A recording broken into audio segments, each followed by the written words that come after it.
أعوذ بالله من الشيطان الرجيم. وإذا أردنا أن نهلك قرية أمرنا متر فيها ففسقوا فيها فحق عليها القول فدمرناها تدميرا.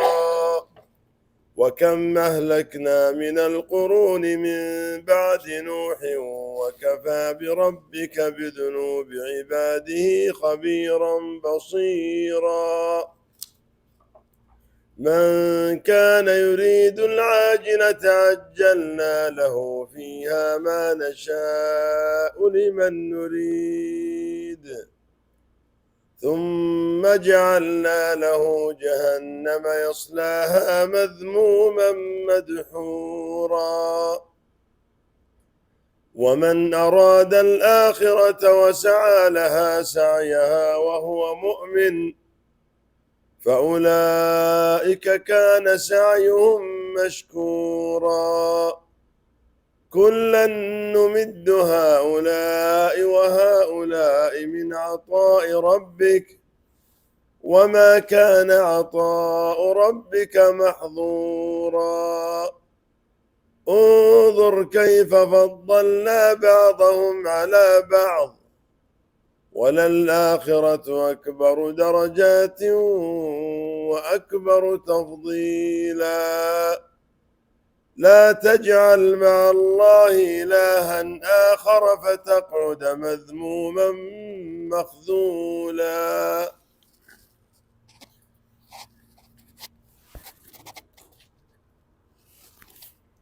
بسم الله الرحمن الرحيم. الحمد لله والصلاة والسلام على رسول الله وعلى آله وصحبه ومن والاه. قال الإمام البغوي رحمه الله تعالى: قوله تعالى: وإذا أردنا أن نهلك قرية أمرنا مترفيها. قال قرأ مجاهد: أمرنا بالتشديد أي سلطنا شرارها فعصوا. وقرأ الحسن وقتادة ويعقوب: آمرنا بالمد أي أكثرنا.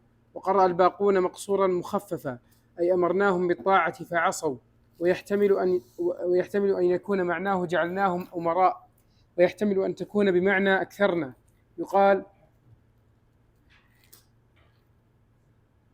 يقال أمرهم الله أي كثرهم الله. وفي الحديث خير المال أمرهم الله أي كثرهم الله. وفي الحديث خير المال مهرة مأمورة أي كثيرة النسل. ويقال منه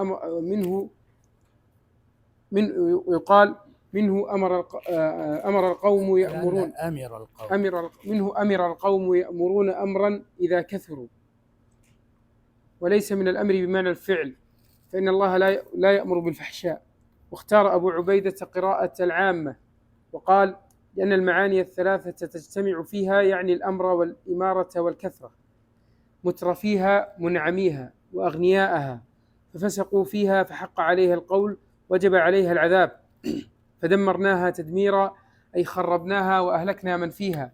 أخبرنا عبد الواحد المليحي أخبرنا أحمد بن عبد الله النعيمي حدثنا محمد بن يوسف حدثنا محمد بن إسماعيل حدثنا يحيى بن بكر حدثنا الليث عن عقيل عن ابن شهاب عن عروة بن الزبير أن زينب بنت أبي سلمة حدثته عن أم حبيبة بنت أبي سفيان عن زينب بنت جحش أن النبي صلى الله عليه وسلم دخل عليها فزعا وهو يقول: لا إله إلا الله، ويل للعرب من شر قد اقترب، فتح اليوم من ردم يأجوج ومأجوج مثل هذه، وحلق بأصبعه الإبهام والتي تليها. قالت زينب: فقلت: يا رسول الله، أنهلك وفينا الصالحون؟ قال: نعم، إذا كثر الخبث. قوله: وكم أهلكنا من القرون أي المكذبة من بعد نوح، يخوف كفار مكة. وكفى بربك بذنوب عباده خبيرا بصيرا. قال عبد الله بن أبي أوفى: القرن 120 سنة، فبعث رسول الله صلى الله عليه وسلم في أول قرن. فبعث رسول الله صلى الله عليه وسلم في أول قرن، وكان في آخره يزيد بن معاوية. وقيل 100 سنة. وروي عن محمد بن القاسم عن عبد الله بن بسر المازني أن رسول الله صلى الله عليه وسلم وضع يده على رأسه وقال: سيعيش هذا الغلام قرنا. قال محمد بن القاسم: فما زلنا نعد له حتى تم له 100 سنة ثم مات. قال الكلبي: 80 سنة. وقيل 40 سنة. من كان يريد العاجلة يعني الدنيا أي الدار العاجلة عجلنا له فيها ما نشاء من البسط والتقتير لمن نريد أن نفعل به ذلك أو إهلاكه، ثم جعلنا له في الآخرة جهنم يصلاها يدخل نارها مذموما مدحورا مطرودا مبعدا. ومن أراد الآخرة وسعى لها سعيها عمل عملها وهو مؤمن فأولئك كان سعيهم مشكورا مقبولا. كلا نمد هؤلاء وهؤلاء أي نمد كلا الفريقين من يريد الدنيا ومن يريد الآخرة من عطاء ربك أي يرزقهما جميعا ثم يختلف بهما الحال في المآل. وما كان عطاء ربك رزق ربك محظورا ممنوعا عن عباده، فالمراد من العطاء في الدنيا، وإلا فلا حظ للكفار في الآخرة. انظر يا محمد كيف فضلنا بعضهم على بعض في الرزق والعمل الصالح، يعني طالب العاجلة وطالب الآخرة، وللآخرة أكبر درجات وأكبر تفضيلا. لا تجعل مع الله إلها آخر. الخطاب مع النبي صلى الله عليه وسلم والمراد غيره. وقيل معناه لا تجعل أيها الإنسان مع الله إلها آخر فتقعد مذموما مخذولا، مذموما من غير حمد مخذولا من غير نصر. المراد غيره والمراد العموم ليس فقط الرسول داخل معها.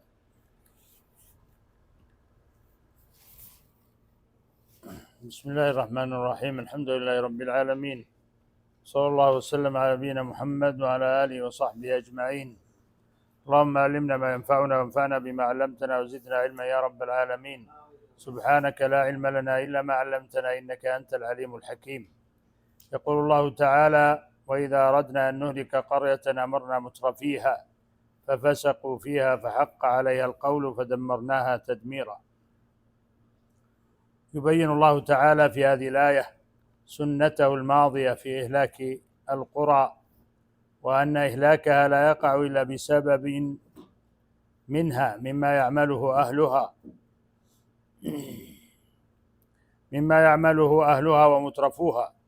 من الكفر والعصيان، فحينئذ تحق عليها سنة الله الماضية ويوقع الله عليها عذابه وتدميره. وقد اختلف القراء في قراءة حرف أمرنا، فجاءت قراءتنا بالتخفيف بلا مد بالهمز والتخفيف أمرنا،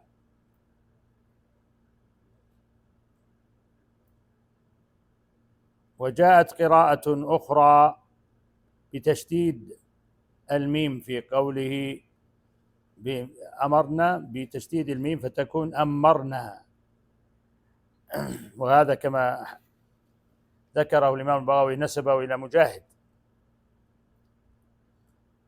وجاءت قراءة أخرى بالمد آمرنا.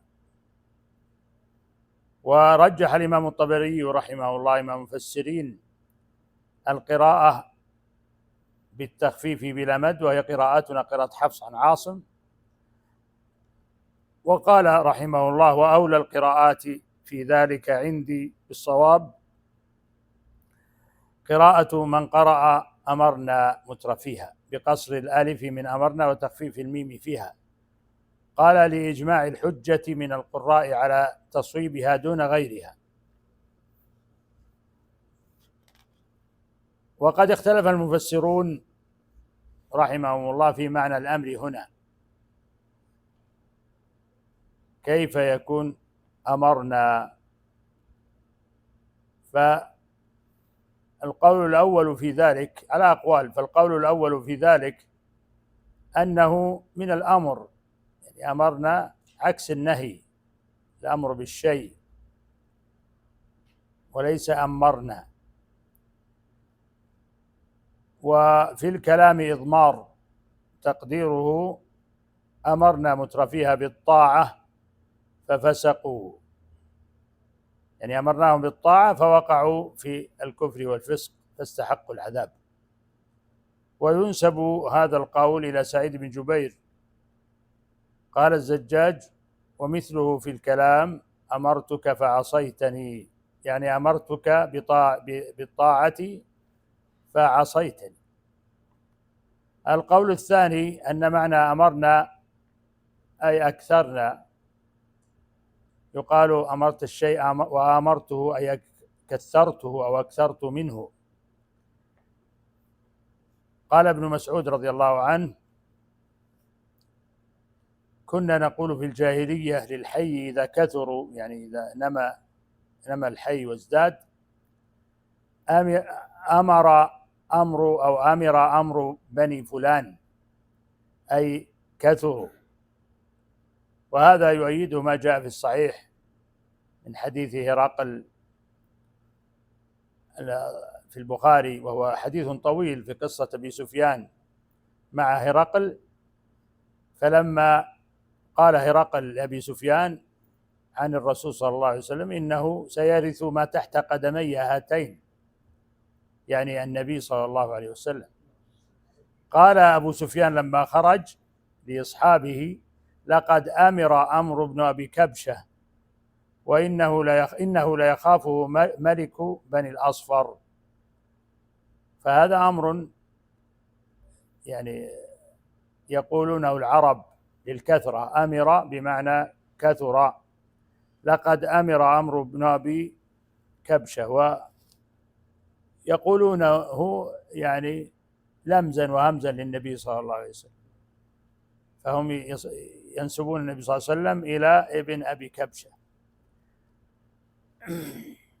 قال: لقد أمر أمر ابن أبي كبشة، يعني الرسول صلى الله عليه وسلم، وإنه ليخافه ملك بني الأصفر، يعني هرقل. وأيضا قال الشاعر في مثل هذا: كل بني حرة مصيرهم، قل وإن أكثرت من العدد، إن يغبط أو يهبط، وإن أمروا يصير للهلك والفند، أو شيء من هذا المعنى، بمعنى أن الأمر أمر فلان بمعنى أمر مال فلان بمعنى كثر. وهنا يكون المعنى أمرنا، وإذا أردنا أن نهلك قرية أمرنا مترفيها، يعني أكثرنا، يعني كثر المترفون فيها. قال ابن قتيبة: وهي اللغة العالية المشهورة. وكذلك يستشهد كما استشهد الإمام البغوي رحمه الله بالحديث: خير مال امرئ مهرة مأمورة أو سكة مأبورة. قال أبو عبيد القاسم بن سلام في غريب القرآن: المأمورة كثيرة النسل. الثالث من معنى الأمر هنا أمرنا أي سلطنا مترفيها بالإمارة. وقراءة المد أظهر لهذا المعنى، يعني آمرنا أظهر في هذا المعنى. وأشد ظهورا قراءة التشديد، أمرنا، فهي أشد ظهورا بمعنى التسليط، أي سلطنا مترفيها بالإمارة. وهذه القراءات كلها قد جاءت قرأ بها القراء، لكن كما سبق من قول الإمام ابن جرير الطبري أن الأرجح قراءة التخفيف، وهي قراءتنا: وإذا أردنا أن نهلك قرية أمرنا مترفيها.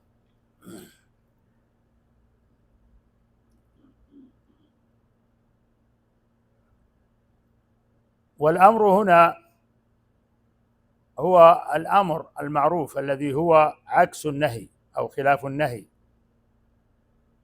وهذا يؤيده قراءة التخفيف بلا مد ولا تضعيف.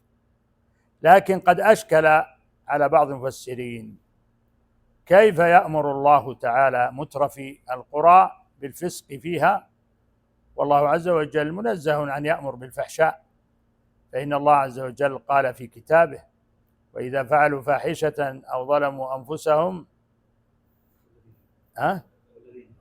وإذا فعلوا فاحشة قالوا وجدنا عليها آباءنا والله أمرنا بها قل إن الله لا يأمر بالفحشاء أتقولون على الله ما لا تعلمون. إذا قالوا إن المعنى في أمرنا هنا بمعنى أمرناهم بالطاعة، يعني على إضمار محذوف، أمرناهم بالطاعة، الطاعة محذوفة هنا، أمرناهم بالطاعة فخالفوا وفسقوا. لكن الإمام ابن القيم رحمه الله خالف هذا القول وضعفه، فقال رحمه الله: قوله تعالى أمرنا مترفيها هذا أمر تقديري كوني، أمر تقديري كوني لا ديني شرعي، فإن الله تعالى لا يأمر بالفحشاء. والمعنى أمرنا بمعنى قضينا وقدرنا، يعني قضينا ذلك وقدرناه. ثم إنه رحمه الله الإمام القيم أضعف قول من قال أمرناهم بالطاعة، يعني أن قول الله عز وجل وإذا أردنا أن نهلك قرية أمرنا مترفيها، أي أمرناهم بالطاعة فخالفوا الأمر إلى المعصية والفسق والفجور والكفر، فضعف هذا القول من عدة وجوه. أحدها أن الإضمار، يعني إضمار الشيء وتقدير المضمر، على خلاف الأصل، فلا يصار إليه إلا إذا لم يكن تصحيح الكلام، إلا إذا لم يكن الكلام يصح بدونه، فلا يصار إلى إضمار الشيء إلا إذا أنه لا يستقيم الكلام إلا بإضماره. لكنه رحمه الله يقول إنه يستقيم الكلام. كيف يستقيم الكلام؟ بأن الأمر هنا أمرنا أمر قدري كوني ليس أمرا شرعيا. وهذا كذلك المجاز لا يصار إليه إلا إذا تعذرت الحقيقة، فالحقيقة هي الأصل والمجاز فرع منه. فكذلك الإضمار هنا لا يقال بالإضمار إذا استقام الكلام بدون الإضمار بدونه. الثاني أن ذلك يستلزم إضمارين: أحدهما أمرناهم بطاعتنا فخالفونا أو عصونا ونحو ذلك، يعني إضمار أمرناهم بطاعتنا وإضمار فخالفونا أو عصونا ونحو ذلك، فصار في عدة إضمارات. الثالث أن ما بعد الفاء في مثل هذا التركيب هو المأمور نفسه، هو المأمور به نفسه، كقولك أمرته ففعل، أمرته بالأكل فأكل، أمرته بالقيام فقام، أمرته بالذهاب فذهب. فالتركيب بالفاء بعد الأمر يدل على ارتباطه به وأن المأمور به نفسه. الرابع أنه سبحانه جعل سبب هلاك القرية أمره المذكور، ومن المعلوم أن أمره بالطاعة والتوحيد لا يصح أن يكون سبب الهلاك، بل هو سبب للنجاة والفوز. فإن الله عز وجل قال وإذا أردنا أن نهلك قرية أمرنا مترفيها. أمرنا مترفيها بإيش؟ بالطاعة. أمرنا مترفيها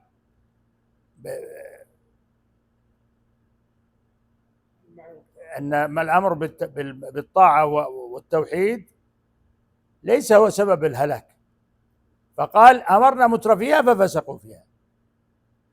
فأمر الله عز وجل هؤلاء أهل القرية بإيش؟ بالطاعة ثم فسقوا؟ لا، أمرنا مترفيها بمعنى قدرنا وقضينا أن يفسقوا فيها، وأن يكون هذا الفسق والتكذيب سببا لهلاكه. فالخامس يعني فإن قيل أمره بالطاعة مع الفسق هو سبب الهلاك، يعني إذا اجتمع الطاعة، أن الله عز وجل أمر بالطاعة لكنهم فسقوا وكذبوا، فكان هذا سبب الهلاك. فقال الإمام ابن القيم رحمه الله: يبطل هذا بالوجه الخامس، وهو أن الأمر لا يختص بالمترفين. هل هو خاص بالمترفين الأمر بالتوحيد والطاعة؟ لا، بل عام، لا يختص بالمترفين، بل هو سبحانه يأمر بطاعته واتباع رسله المترفين وغيرهم، فلا يصح تخصيص الأمر بالطاعة بالمترفين. ويوضحه قال: الوجه السادس، وهو أن الأمر لو كان بالطاعة لكان هو نفس إرسال الرسل إليهم، ومعلوم أنه لا يحسن أن يقال أرسلنا رسلنا إلى مترفيها ففسقوا فيها، فإن الإرسال لو كان إلى المترفين لقال من عداهم نحن لم يرسل إلينا. لو كان الإرسال فقط إلى المترفين لقال غيرهم، لأنه ليس كل أهل القرية ليس كل أهل القرية مترفين، لم يكن لقالوا نحن لم يرسل إلينا. السابع أن إرادة الله سبحانه لإهلاك القرية إنما يكون بعد إرسال الرسل إليهم وتكذيبهم، وإلا فقبل ذلك هو لا يريد إهلاكهم، لأنهم معذورون بغفلتهم وعدم بلوغ الرسالة، كما سبق معنا في الدرس الماضي: وما كنا معذبين حتى نبعث رسولا، لأنهم معذورون بالغفلة أو بغفلتهم وعدم بلوغ الرسالة إليهم. قال تعالى: ذلك أن لم يكن ربك مهلك القرى بظلم وأهلها غافلون. فإذا أرسل الرسل فكذبوهم أراد إهلاكها، وأمر رؤساءها ومترفيها أمرا كونيا قدريا لا شرعيا دينيا بالفسق في القرية، فاجتمع أهلها على تكذيبهم وفسق رؤساؤهم، فحينئذ جاءها أمر الله وحق عليها قوله بالإهلاك، والمقصود ذكر الأمر الكوني والديني. ومن الدين الأمر الديني قوله تعالى: إن الله يأمر بالعدل والإحسان، وقوله تعالى: إن الله يأمركم أن تؤدوا الأمانات إلى أهلها. ثم استرسل رحمه الله ابن القيم في هذا بسط هذه المسألة، وأن المقصود أمرنا الأمر الكوني القدري وليس الأمر الشرعي، حتى قال في آخر كلامه: وعادة الرب سبحانه المعلومة في خلقه أنه لا يحتم هلاكهم بمعاصيهم، أو أنه لا يتحتم هلاكهم بمعاصيهم، فإذا أراد إهلاكهم ولا بد أحدث سببا آخر يتحتم معه الهلاك. ألا ترى أن ثمود لم يهلكهم بكفرهم السابق حتى أخرج لهم الناقة فعقروها فأهلكوا حينئذ، وقوم فرعون لم يهلكهم بكفرهم السابق بموسى عليه السلام حتى أراهم الآيات المتتابعات واستحكم بغيهم وعنادهم فحينئذ أهلكوا. وكذلك قوم لوط لما أراد إهلاكهم أرسل الملائكة إلى لوط في صورة الأضياف فقصدوهم بالفاحشة ونالوا من لوط وتوعدوه. وكذلك سائر الأمم إذا أراد الله هلاكهم أحدث لهم بغيا وعدوانا يأخذهم على أثره، وهذه عادته مع عباده عموما وخصوصا. فمعصية العبد والله عز وجل يحلم عنه ولا يعاجله حتى إذا أراد أخذه قيض له عملا يأخذه به مضافا إلى أعماله الأولى، فيظن الظان أن أخذه بذلك العمل وحده، وليس كذلك، بل حق عليه القول بذلك، وكان قبل ذلك لم يحق عليه القول بأعماله الأولى، حيث عمل ما يقتضي ثبوت الحق عليه، ولكن لم يحكم به أحكم الحاكمين ولم يمضي الحكم عليه. فإذا عمل بعد ذلك ما تقرر به غضب الرب عليه أمضى حكمه عليه وأنفذه. قال تعالى: فلما انتقمنا منهم وقد كانوا قبل ذلك أغضبوه بمعصية رسوله صلى الله عليه وسلم، ولكن لم يكن غضبه سبحانه قد استقر واستحكم عليهم، إذ كان بصدد أن يزول بإيمانهم، فلما لم يؤمنوا تقرر الغضب عليهم واستحكم فحلت العقوبة. فهذا الموضع من أسرار القرآن وأسرار التقدير الإلهي، وتفكر العبد فيه، وهذه مهمة ومفيدة جدا، وتفكر العبد فيه من أنفع الأمور له، فإنه لا يدري أي المعاصي هي الموجبة التي يتحتم عندها عقوبته، فلا يقيله الله عز وجل بعدها يعني. والله المستعان. انتهى كلامه رحمه الله. فهو يرى أن الأمر هنا: وإذا أردنا أن نهلك قرية أمرنا مترفيها، بأنه الأمر الكوني القدري، وأن الله عز وجل يجعل هذا الفسق وهذا الطغيان والكفر من هؤلاء المترفين سببا في إيقاع العذاب، السبب الذي وقع به العذاب. فالله عز وجل يمهل ولا يهمل. والفسق هنا هو الخروج عن الطاعة، ففسقوا فيها. يقال فسقت التمرة عن قشرتها، يعني إذا خرجت، وتسمى الفأرة الفويسقة لأنها كثيرة الدخول والخروج. وقوله عز وجل حق عليها القول أي وجب عليها العذاب، قاله مقاتل. والتدمير هنا الإهلاك مع طمس الآثار وهدم البناء، لا يبقى شيء، كما قال تعالى في شأن فرعون: ودمرنا ما كان يصنع فرعون وقومه وما كانوا يعرشون. فدمر الله عز وجل عليهم هذه الأبنية ما يعرشونه من البناء. والتدمير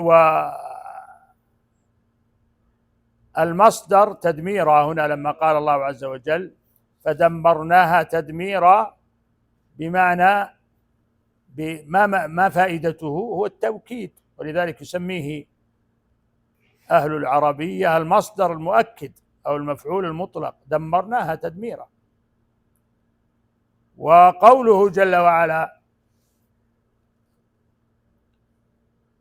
أمرنا مترفيها، النص على الترف هنا لا بد أن نقف معه وقفة، فإن الترف في القرآن قد جاء في 8 مواضع، وكلها على سبيل الذم، وإن شئت قل 9 مواضع، لأن الله عز وجل قال في مثل الترف في وصفه: وذرني والمكذبين أولي النعمة ومهلهم قليلا. أولي النعمة هم أولي الترف. هذا الترف الذي ذكره الله عز وجل في كتابه، وترف بمعناه اللغوي ترف يترف ترفا، أو المصدر الترف المعناه العيش في الرفاهية والتنعم، تنعم شديد والعيش في الرفاهية، هذا هو الترف. فإذا نظرنا إلى الآيات التي جاءت في القرآن كلها في ذمه، في ذم الترف.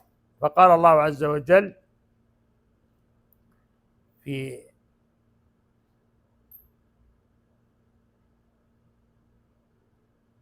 في قرن العذاب، قرن الله عز وجل بين العذاب والهلاك والترف في آيات، كما في قوله تعالى: فلما أحسوا بأسنا إذا هم منها يركضون لا تركضوا وارجعوا إلى ما أترفتم فيه لعلكم تسألون. نعم، لا تركضوا وارجعوا إلى ما أترفتم فيه ومساكنكم لعلكم تسألون. وقال تعالى: حتى إذا أخذنا مترفيهم بالعذاب إذا هم يجأرون لا تجأروا اليوم إنكم منا لا تنصرون. وهذه الآية التي نحن بصددها في صدد تفسيرها من سورة الإسراء أيضا: وإذا أردنا أن نهلك قرية أمرنا مترفيها. فهذه آيات ثلاث كلها في شأن العذاب، وأن العذاب يقع على المترفين، وأن من صفات من يقع عليهم العذاب المترفون.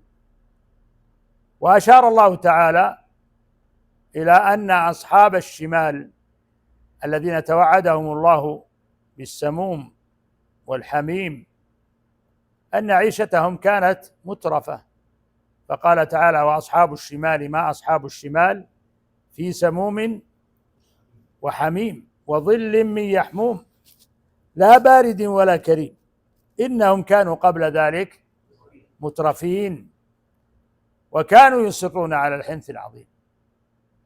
وعاب الله تعالى على من اتبع الترف ومال إليه ولم يأمر بمعروف وينهى عن منكر، فقال تعالى: فلولا كان من القرون أولو بقية ينهون عن الفساد في الأرض إلا قليلا ممن أنجينا واتبع الذين ظلموا ما أترفوا فيه وكانوا مجرمين وما كان ربك ليهلك القرى بظلم وأهلها مصلحون. وأخبر تعالى أن من صفات الكافرين المكذبين باليوم الآخر وأخبر تعالى أن الترف من صفات الكافرين المكذبين باليوم الآخر، فقال تعالى: وقال الملأ من قومه الذين كفروا وكذبوا بلقاء الآخرة وأترفناهم في الحياة الدنيا ما هذا إلا بشر مثلكم يأكل مما تأكلون منه ويشرب مما تشربون. قال العلامة بسعدي رحمه الله في تفسير هذه الآية: وقال الملأ من قومه، قال الرؤساء الذين جمعوا بين الكفر والمعاندة وإنكار البعث والجزاء وأطغاهم ترفهم في الحياة الدنيا معارضة لنبيهم وتكذيبا وتحذيرا منه ما هذا إلا بشر مثلكم أي من جنسكم يأكل مما تأكلون منه ويشرب مما تشربون. وأخبر سبحانه عن تكذيب المترفين للمرسلين واعتدادهم بالكثرة والوفرة، فقال تعالى: وما أرسلنا في قرية من نذير إلا قال مترفوها إن بما أرسلتم به كافرون وقالوا نحن أكثر أموالا وأولادا وما نحن بمعذبين قل إن ربي يبسط الرزق لمن يشاء ويقدر ولكن أكثر الناس لا يعلمون وما أموالكم ولا أولادكم بالتي تقربكم عندنا زلفى إلا من آمن وعمل صالحا فأولئك لهم جزاء الضعف وهم في الغرفات آمنون.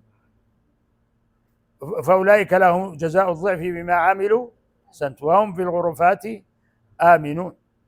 وأخبر سبحانه عناد المترفين وتمسكهم، أخبر عن عناد المترفين وتمسكهم بما وجدوا عليه أسلافهم، فقال تعالى: أم آتيناهم كتابا من قبله فهم به مستمسكون بل قالوا إنا وجدنا آباءنا على أمة وإنا على آثارهم مهتدون.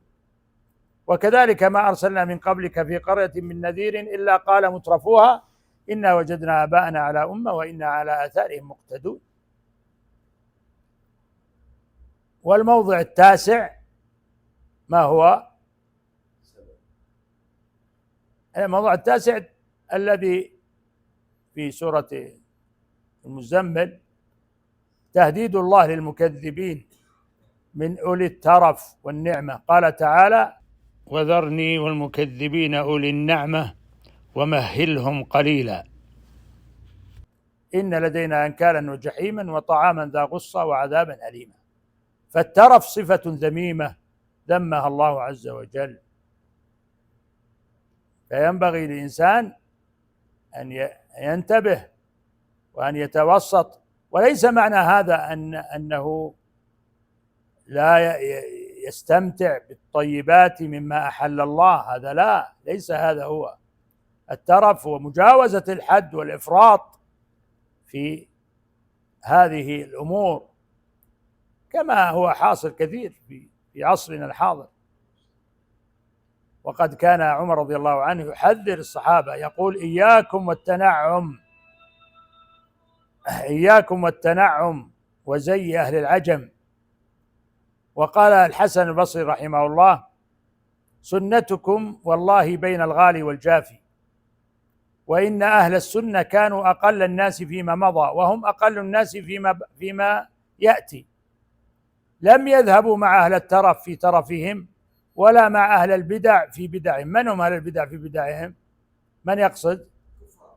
لا، الصوفية تحديدا، الذين لبسوا الصوف وتزهدوا فابتدعوا.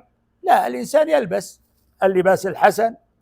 قال سأل الصحابة رضي الله عنهم النبي صلى الله عليه وسلم، قال: إن أحدنا يحب أن يكون ثوبه حسنا ونعله حسنا. قال: هذا ليس من الكبر، ليس من الكبر وليس من الترف أن يكون لباسك حسنا وثوبك حسن، بل هذا من الأمور الطيبة. لكن الترف هو المجاوزة بالحد والإخلاد إلى الدنيا وتنعيم الجسد، لأن الإنسان بين روح وجسد، فإذا نعم الجسد تنعيما شديدا عظيما أضر بالروح، وإذا كان متوسطا يعطي نفسه حقها بلا مجاوزة للحد الذي حده الله عز وجل والهدي الذي مضى عليه الصالحون والرسول صلى الله عليه وسلم بينه وأوضحه. فإن الله يحب أن يرى نعمته على عبده، لكن لا يجاوز الحد. يقول الحسن البصري رحمه الله: سنتكم والله بين الغالي والجافي، وإن أهل السنة كانوا أقل الناس فيما مضى وهم أقل الناس فيما يأتي. لم يذهبوا مع أهل الترف في ترفهم ولا مع أهل البدع في بدعهم. يعني يشير إلى الصوفية الذين لبسوا الصوف وتزهدوا، خالفوا السنة، بل حافظوا على الحق، بل حافظوا على الحق حتى لقوا ربهم. فكذلك فكونوا رحمكم الله.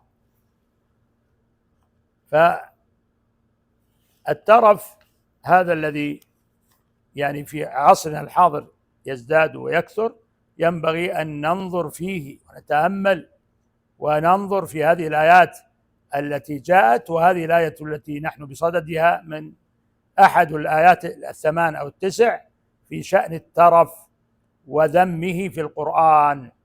فالإنسان يكون منتبها بين الترف والمبالغة في إنعام نفسه، أو بين التزاهد الزائد كما قال الحسن البصري رحمه الله: ولا مع أهل البدع في بدعه.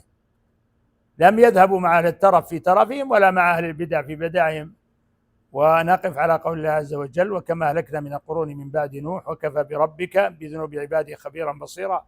والله أعلم، وصلى الله وسلم على نبينا محمد.